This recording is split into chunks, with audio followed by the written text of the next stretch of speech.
caille de Boli a été sécurisé par des opérations de grande envergure mettant une pression forte sur les groupes armés terroristes. Ensuite, l'axe Kaï-Sadola, dans la profondeur, à hauteur de Séguéla, sur la ligne frontière entre le Mali et la Mauritanie.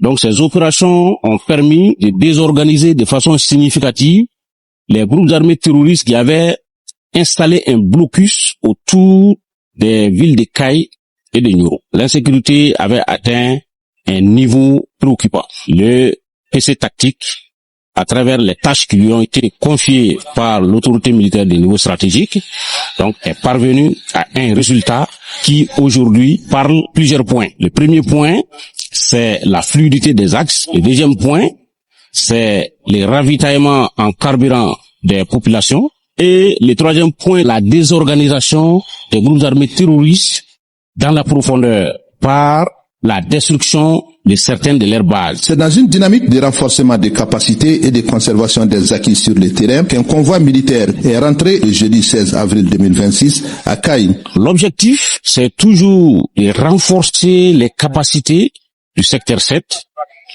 pour maintenir les résultats obtenus à travers les opérations menées au courant février, mars et courant de ce mois d'avril. Nous invitons toute la population de Kaï à accompagner les FAMA et à soutenir les FAMA. Ces troupes qui viennent ainsi renforcer les capacités du secteur 7 sont constituées du groupement tactique d'intervention Tata, du groupement tactique interarmé Saboussiré et d'un détachement de la gendarmerie.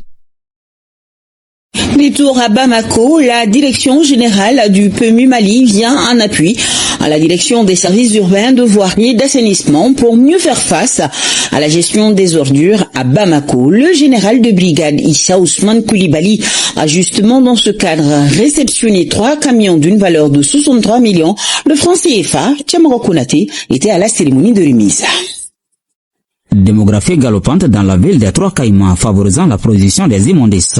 Chaque jour, une quantité importante y est produite, exposant les habitants à de multiples défis, ce qui fait de la gestion des ordures une problématique qui nécessite une synergie d'action. Une conviction qui sous-tend la remise de ces 3 camions-bennes pour appuyer la direction des services de voirie et d'assainissement. Une œuvre de la direction générale des PMU Mali qui devra contribuer à améliorer les conditions de travail des agents déployés sur le terrain. Nous estimons que la propriété est un bien commun au maximum de Maliens et nous pensons que quand la ville est propre, il y a d'abord la santé, il y a le bien-être social, il y a le tourisme et il y a cette belle perception de Bamako et nous savons que c'est le maximum de personnes qui vont profiter de ça. Ces gestes de la Direction générale des paris mutuels urbains et le DGM du genre, un appui au développement local pour un coût estimé à 63 millions de francs CFA. Ce don n'est pas seulement un appui matériel, c'est l'expression d'un engagement citoyen fort